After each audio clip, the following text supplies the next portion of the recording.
We want to cover the lab diagnosis of typhoid or enteric fever.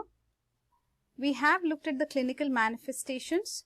So if these are the clinical manifestations, then you will have to order the following lab diagnosis. You'll have to check. Incubation period is 10 to 14 days. In the first week, okay, of symptoms, you will have to check the specimen that you will have to.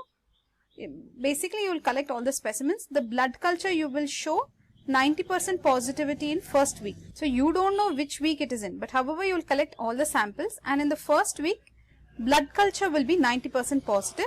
Second week onwards, the stool and the urine start becoming more positive.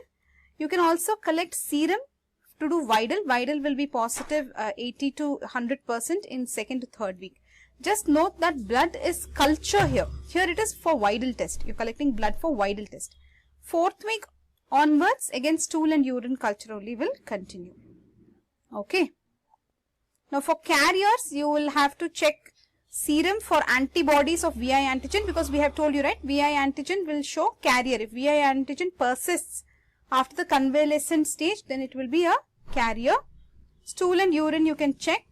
Sewage you can check for water, right? You can check indirect method of checking a carrier, actually it is. Water contamination, sewage you can check. Okay. Just note here that urine is not used that much, okay, though it's written here. Urine is not used that much. So stool, remember stools for typhoid. Moving on, culture. Now the first week, it's not like first week as such, but if you take the blood you will culture on BHI broth and automated Bactec. Is this clear? BHI means what? Biphasic medium. Okay. BHI broth, monophasic medium. Biphasic medium is Castaneidas medium. Biphasic medium. Biphasic means what and all will be there? BHI broth and BHI agar, both will be there. BHI broth and BHI agar, both of them will be there. So you can use BHI broth, or you can use Castaneidas biphasic medium, which has both BHI broth and BHI agar. They have shown in this diagram in the center. This is Castaneidas diagram. Sorry, Castaneidas biphasic media, which contains both BHI broth and BHI agar. Okay, the first one is just the monophasic, that is the BHI broth. Then you have the Bactec bottle. Fine. Second week onwards, you want to rely on the serum for Widal test. So you will use serum for Widal test. You can detect antigen and antibodies. We will come to the details later for Widal test. Moving on, stool culture, urine culture we have to see. Let's first look at stool culture here. Urine culture will go to it next time. Stool culture. Stool culture you have under enrichment broth and highly selective media also you can use. See, some terms that you should not forget, like selenite F broth. Selenite F broth. F is what? Feces.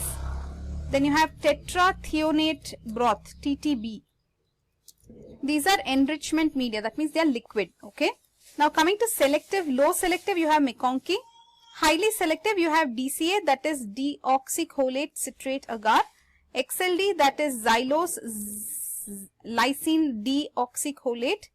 That is this one, this diagram which we have put now. Can you see it? Xylose lysine deoxycholate agar. Let me write it here. Xylose lysine deoxycholate.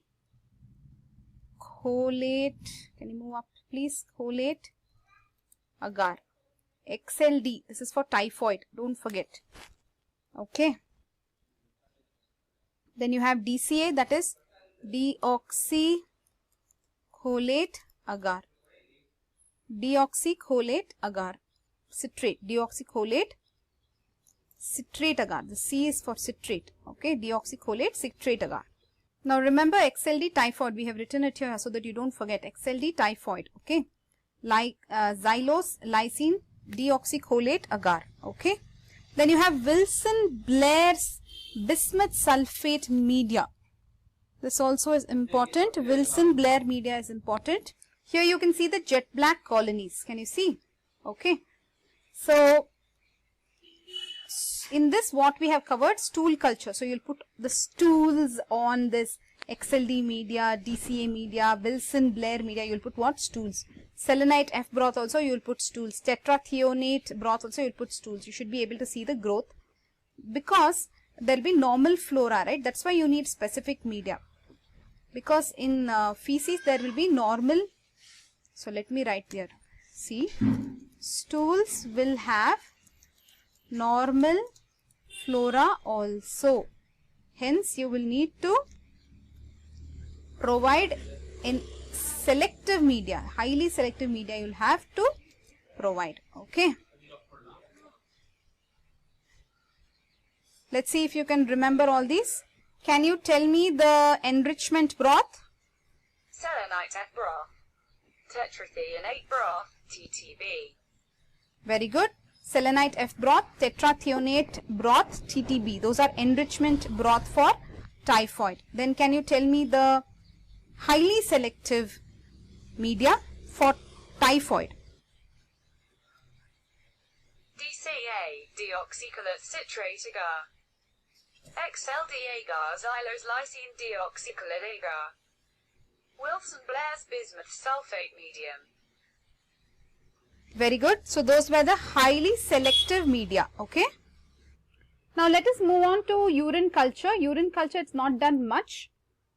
Now let us move on to further steps in lab diagnosis of enteric fever or typhoid or salmonella. Fine. Let us look at the colony morphology motility testing. Gram negative they will be. They are non-lactose fermenting. So they are non-lactose fermenting on MacConkey agar. They are gram negative. So we should be putting a pink here. Non-lactose, sorry, gram negative, non-lactose fermenting on MacConkey agar. They are motile except if they converted themselves into non-motile antigenic variation.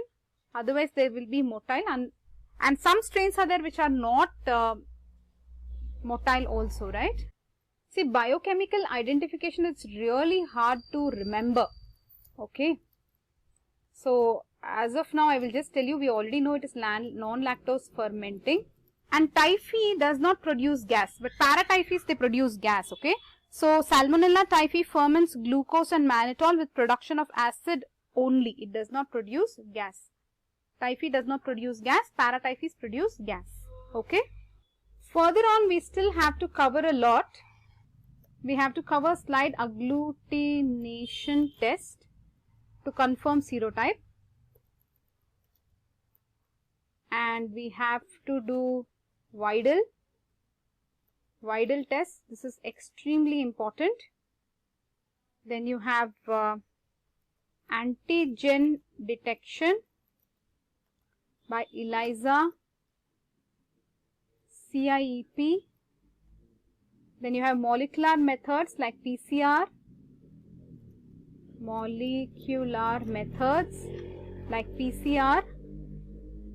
A lot of other things are there. Let me tell you as and when we go there. Then at the end of everything you will write antibiotic susceptibility testing, correct? So this much we have to do in detail still. Slide agglutination test, Widal test. Widal test is very, very, very important. Then you have to do ELISA, CIEP, PCR, antibiotic susceptibility testing.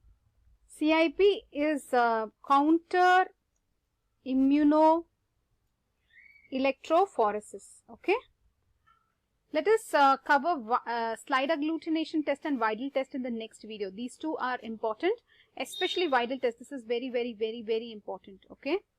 Widal test is very, very important. Come back in the next video to learn these.